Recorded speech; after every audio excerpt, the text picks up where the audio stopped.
Paratopia Podcast Storytelling apresenta. Este podcast não é recomendado para menores de 16 anos. O programa é sonorizado de maneira imersiva, utilizando tecnologia binaural. Para melhor experiência, recomendamos utilizar fones de ouvido.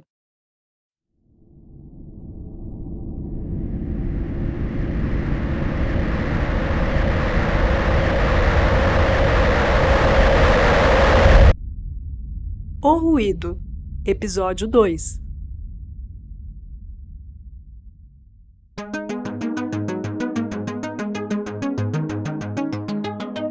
Bom dia, boa tarde ou boa noite.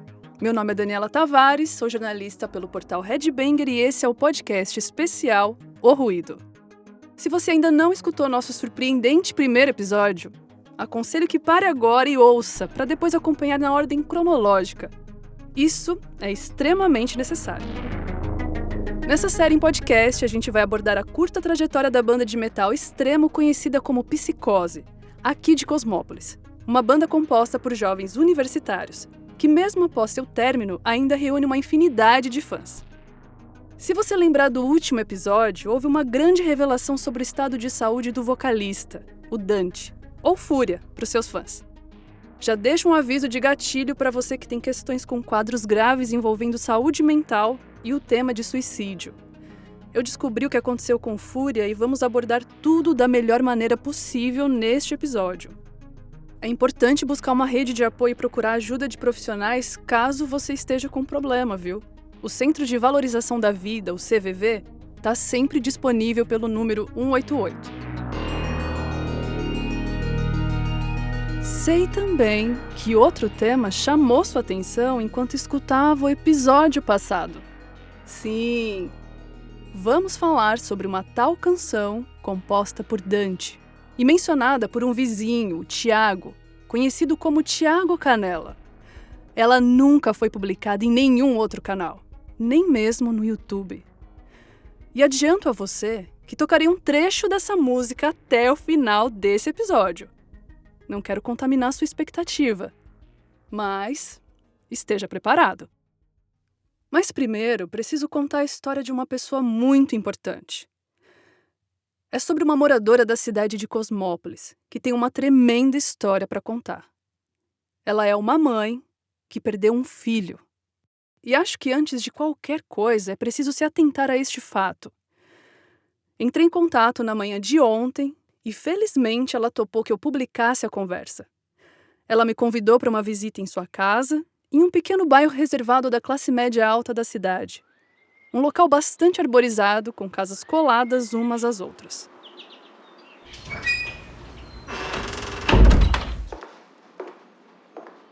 Obrigada por aceitar conversar comigo. Você aceita uma água, um café? Eu quero uma água, por favor. Uhum. Vanessa é uma mulher que já passou por muita coisa. Consigo sentir pela maneira como me olha. Ela é alta, branca, com os olhos de um cinza profundo emoldurados por mechas castanhas. Não parecia particularmente arrumada. A sala é um pequeno cômodo, cheio de móveis antigos, disputando espaço com samambaias e outras plantas típicas de dentro de casa. Tudo organizado de uma maneira a encaixar perfeitamente nos cantos. Um quadro de Jesus Cristo me observava do alto do arco que separa a sala do corredor. Dona Vanessa surge com um copo de vidro, cheio de água filtrada. Dona Vanessa, fala pra mim, como que era o Dante fora do palco? Ele era universitário, né? Uhum. Na verdade, ele trancou o curso, ele fazia direito. E assim, ele era um bom garoto, ele nunca deu problema de verdade. E você estranhou quando ele começou essa história de montar uma banda? Não. Ele sempre gostou de música. Ele ganhou um baixo do pai quando ele tinha, acho que uns 11 ou 12 anos, e a gente já estava separado nessa época, né? Então, ele gostava de praticar sempre, estudava bastante, principalmente para poder mostrar para o pai dele os resultados. Então, meio que não foi uma surpresa muito grande assim pra gente. Geralmente as pessoas não aceitam muito bem o gênero que ele tocava, né? Eu acho que não. Mas como era pra você lidar com esses temas de ocultismo, bruxaria, satanismo? Eu sei o que você está pensando, ouvinte. Essa pergunta não parece muito séria vindo do contexto de uma jornalista acostumada em cobrir material de metal por aí. Sabemos que muitos dos subgêneros utilizam esses temas para provocar autoridades, religiosos e pais conservadores. Mas essa questão é um pouco mais profunda e quero destacar que eu não fiz essa pergunta à toa. Pelo amor de Deus, mas que bobagem! Eu não ia fazer com ele o que eu passei com a minha mãe queimando os meus discos do Iron Maiden. Certo. E você mencionou sobre o pai dele. Como foi encarar a separação tendo um filho como o Dante? Normal. Olha, eu sei o que você está querendo ouvir. Eu sei que você quer que eu exponha arrependimentos, frustrações em relação a coisas que são normais dos garotos. É claro que a separação foi uma questão. Ele tinha 8 anos na época, mas nós sempre o acompanhamos. Nós nunca brigamos na frente dele, nunca nos envolvemos nas escolhas dele. O máximo que a gente fez foi orientar sobre a vida. Mas ele era um garoto como outro qualquer. Ele até ficou triste quando o pai dele morreu há alguns anos, mas, sei lá, assim, nada que justifique. Mas ele faleceu? Não sei. Eu não sei mesmo. Ele nunca mais retornou às minhas ligações. Aí eu tomei a decisão de encarar dessa forma e comunicar isso pro meu filho. Eu acho que seria melhor do que um pai ausente, mas o Dante já estava grande, e isso tem uns 7 anos, eu acho. Dona Vanessa mostrou o quarto de seu filho, que ainda permanecia intacto desde a última vez que ele saiu de lá, para nunca mais voltar. Continuamos conversando mais alguns assuntos e encerrei nosso papo. Mas não é só isso, não. O Dante tinha escrito uma música, cara. Nossa, eu nunca vi nada parecido. A letra, a melodia, sabe quando bate na alma mesmo? Dizem que depois disso, ele ficou atormentado. Conversei com todos os meus contatos até aqui, mas nenhum tinha registros dessa música. Todos os vídeos gravados de celulares das apresentações no bar Cabeça de Porco são referentes a covers de outras bandas e algumas poucas autorais, que me garantiram que não era a música que eu estava procurando. Mas eu sei que a banda Psicose tocou essa tal música pelo menos uma vez no ano passado. Pelo menos uma vez. Mas estranhamente, todas as pessoas que procurei que diziam ter registros não me responderam ou disseram que trocaram recentemente de celular e não tinham mais nada da época. Eu acho que o Jolie sabe de alguma coisa, porque nas últimas semanas do Dante, eles se afastaram de todo mundo. Mas eu escutei, quando eu procurei eles lá no bar que o Jolie trabalha. Foi sem querer, mas eu escutei o papo. O Dante falava que as vozes que saíram da música estavam dentro dele. Sabe aqueles filmes de terror? Eu nunca esqueci disso tudo. Como assim? Vozes? A música. Aquela música tem algo ruim dentro dela. É algo que fez o Dante se jogar na frente de um ônibus no meio da avenida. Essa música talvez seja a última mensagem que Dante quis passar para o mundo. Seria uma carta de despedida? O resultado dos sintomas de uma provável depressão? Ou um pedido de ajuda? É claro que eu não acreditaria que uma música teria capacidade para fazer alguém cometer um ato como esse. Vai de contra tudo que eu acredito depois de mais de 20 anos cobrindo o cenário. O pessoal tá falando que alguns fãs da banda também se mataram por causa da música. Nossa, foram uns dias bem esquisitos, viu? Mas ninguém sabe disso. Só eu e o Jolie. Essa informação é estranha. Se houvesse uma onda de suicídios em uma cidade tão pequena quanto essa, a notícia se espalharia por todo o Brasil. Chequei a informação na delegacia. Com algum custo, o delegado local me garantiu que nada parecido com uma onda de mortes aconteceu. Pelo menos nada fora dos índices anuais do município. Tudo isso não passa de uma lenda urbana, e a autoridade local deixou isso bem claro. Eu queria entender mais sobre essa história e por isso entrei em contato com Jolie, da banda Psicose e melhor amigo de Dante. Felizmente, apesar das negativas iniciais após nossos primeiros contatos, ele topou se encontrar comigo.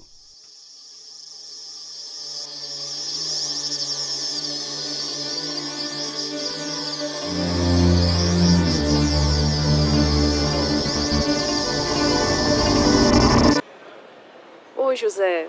Então, eu sei que a gente começou com o pé esquerdo, mas a gente precisa conversar sobre aquela música que o Thiago contou pra mim. Precisar, eu não preciso de nada. Você é que precisa parar com essa porra dessa história. Joselino, o Jolie, só topou se encontrar comigo em uma praça de alimentação no meio da tarde. Ele chegou com uma expressão séria.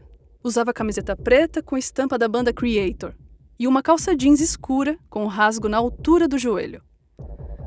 Jolie é um jovem alto, caucasiano, com olhos azuis. Consegui ver parte do seu cabelo castanho por baixo do capuz do moletom azul esportivo que usava por cima da roupa. Parecia ter a idade de um dos muitos universitários que entrevistei.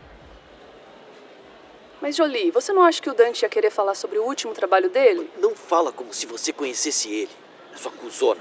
Dante era um cara muito melhor do que eu, do que você ou qualquer um de nós aqui.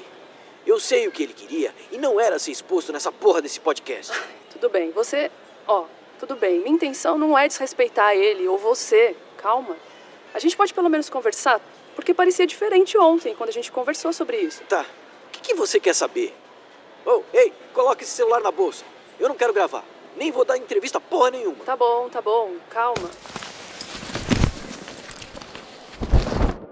Calma, já guardei. Eu vou ser direta. Tô com algumas dúvidas aqui. Vocês gravaram essa música de alguma forma? Lá no Spotify tem apenas os covers e algumas outras autorais. Mas o Thiago falou... mas o Canela é um tremendo babaca mesmo, viu?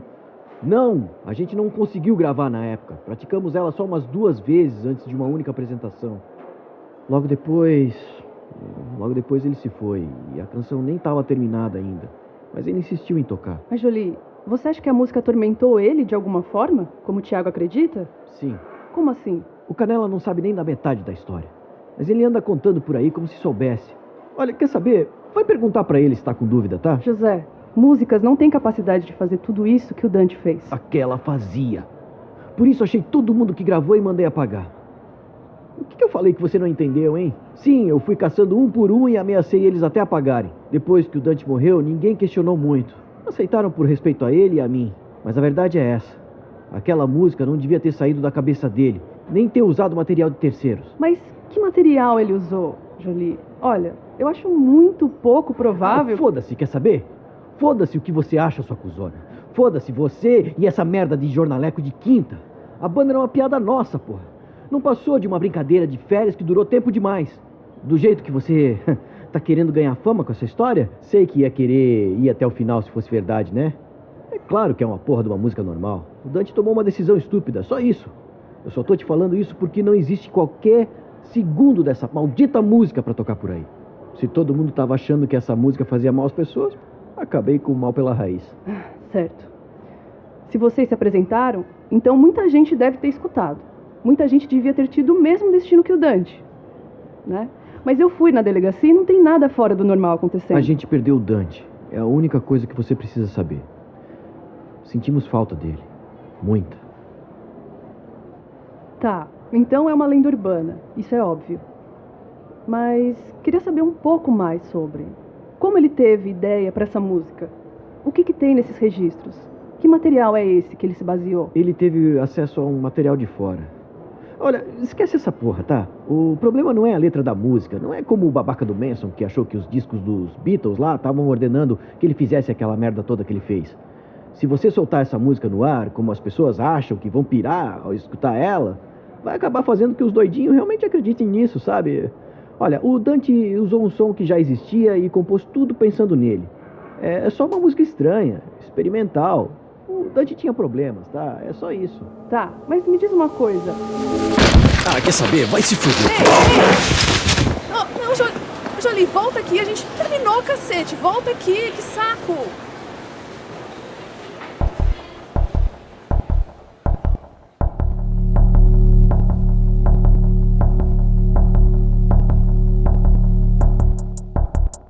Da mesma maneira que surgiu, Joselino se foi. Se levantou e se misturou na multidão, me deixando ali sem muitas respostas claras sobre tudo isso. Seria possível um som amaldiçoado existir? Durante muitos anos, acreditou-se em um mito que falava sobre o trítono do diabo, que nada mais era do que o efeito desarmonioso causado pelo intervalo de 3 tons inteiros entre 2 outras notas. Esse efeito causa uma dissonância no que estamos acostumados na música ocidental, e acreditava-se que a Igreja Católica Apostólica Romana o tivesse banido. Quando ele acontece, cria um sentimento de instabilidade, angústia e causa aflição em quem o ouve, como se o trítono fosse um espinho na pata do elefante. A dissonância seria vista como o oposto da perfeição de Deus transmitida pela harmonia de uma composição. Mas essa história não passa de um possível mal-entendido. Não existem registros históricos sobre esse suposto banimento. Se a Idade Média nunca conseguiu produzir um mal com sua música, seria Dante alguém capaz de tal feito? Produzindo uma música verdadeiramente amaldiçoada?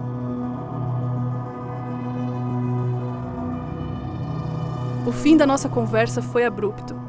Senti que Jolie estava me escondendo mais informações. Afinal, essa história toda estava muito mal contada. Ele afirmou que conseguiu deletar todos os registros possíveis da tal música maldita. Mas isso não me impediu de conseguir, através de uma fonte anônima, o talvez único registro da canção mencionada por Tiago.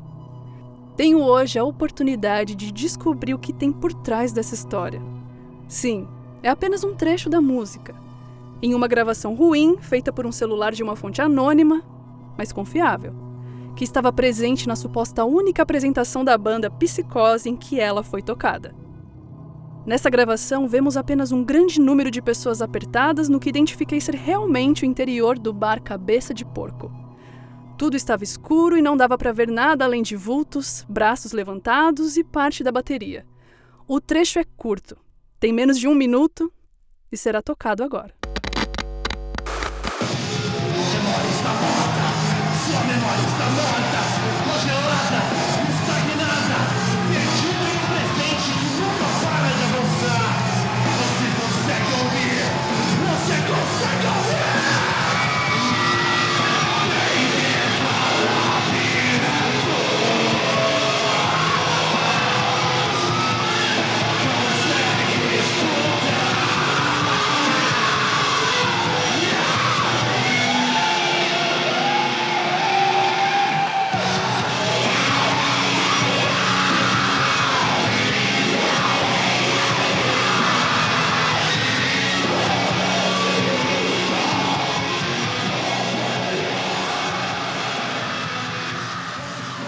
A música é estranha, surpreendentemente, mas, particularmente, nada muito diferente do que escutaria de bandas do gênero.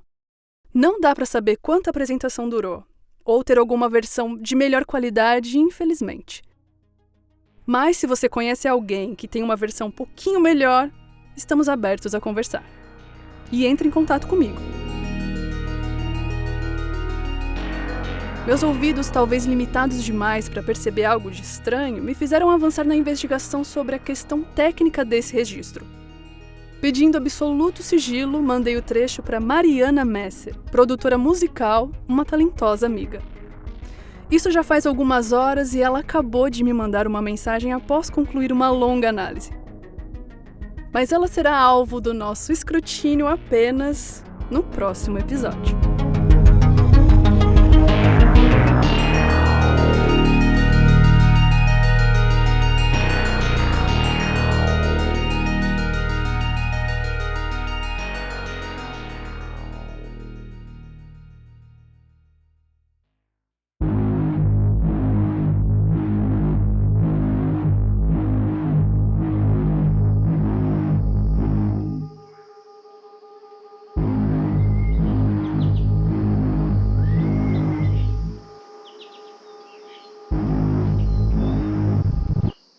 Olha, dona Vanessa, eu não quero tentar construir uma imagem que não corresponda com a realidade, tá bom?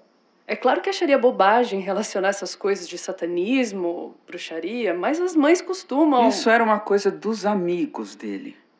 De quem você tá falando? Do Tiago ou do José Lino? Eu não sei o que o meu filho fazia com os amigos. Eu sempre dei independência para ele. Aquele Virgílio, eu nunca gostei dele, sabia? Virgílio era um amigo do Dante? É isso, você acabou de falar dele, José Lino. José Virgílio Lino é o nome completo dele. Ele apareceu de repente na vida do meu filho, mas eu nunca vi fazerem nada assim de errado. Mas se perguntar, o santo não bateu. Ele me lembrava um pouco o pai do Dante. Eu acho que os olhos, deve ser isso. Mãe costuma ser mãe, mas eu não sou idiota. E a verdade é que, claro, eu devo ter errado em muita coisa, mas o Dante sempre foi um garoto diferente das outras crianças para algumas coisas. Ele perguntava sobre todo tipo de coisa, odiava saber que existia maldade no mundo, que as pessoas brigavam e que se matavam por futilidades. Mas ele nunca fez mal a ninguém. Ele ficou mais fechado quando se tornou adolescente. Acho que em algum momento eu imaginei que algo assim pudesse acontecer. A gente faz de tudo, mas chegou uma hora que não estava mais no meu controle.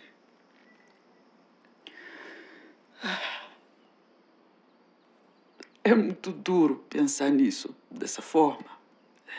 Eu sei disso. Eu sou a mãe. Mas faz parte de mim. Mesmo que lá no fundo tinha se preparado para isso. Ele sempre fez terapia, chegou a tomar uns remédios uma época, ele sempre parecia estar sofrendo e eu não entendia. Agora, eu acho que eu entendo. É muito difícil lidar com isso na nossa cabeça. Do que a senhora está falando? Ele dizia que eram vozes na cabeça, mas não é o que parece para mim. Dona Vanessa, a senhora está bem? Dona Vanessa? Sabe quando você tem a sensação de estar com o ouvido cheio? Mas não é o ouvido, eles já entraram. Eu não vou te impedir. O quê? Eu reparei que você estava olhando pro quarto do meu filho. Não, imagina. O quarto dele tá destrancado. Nada a ver, eu não quero entrar no quarto do seu filho, imagina. Não. Ele tem um diário dentro da cômoda. Quê?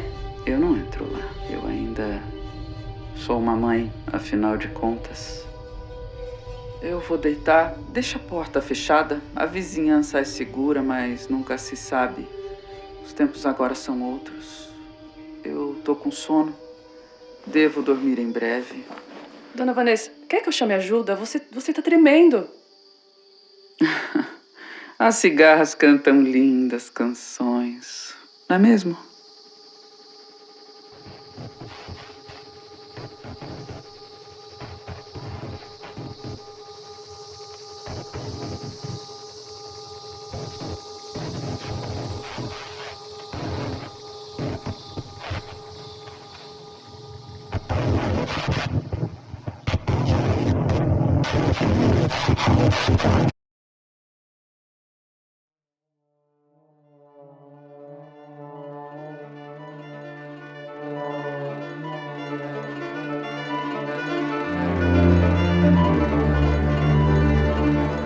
O Ruído é uma produção para a Topia Podcast Storytelling. Criação e roteiro por Andrei Fernandes. Direção, Andrei Fernandes, Ira Croft e Ananda Mida. Direção de elenco, Ananda Mida e Ira Croft. Edição e sonorização, Murilo Lourenço. Trilha original, Lucas Furtado e Murilo Lourenço.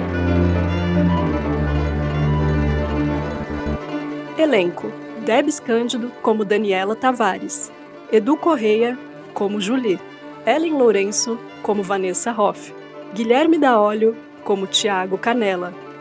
Acesse o nosso site paratopia.com.br e conheça mais o nosso trabalho.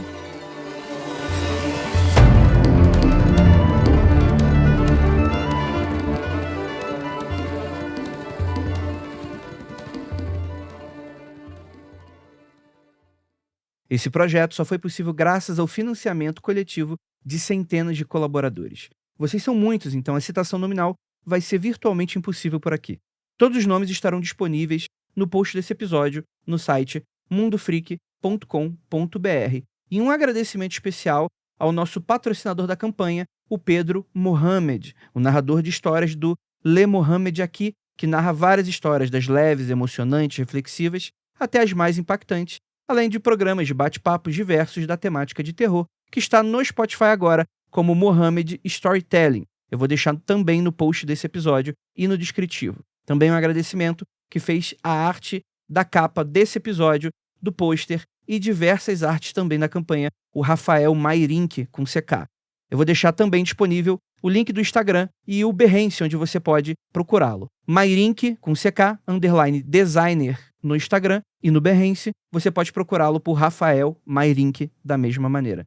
Então é isso. Um obrigado especial a você que nos escuta.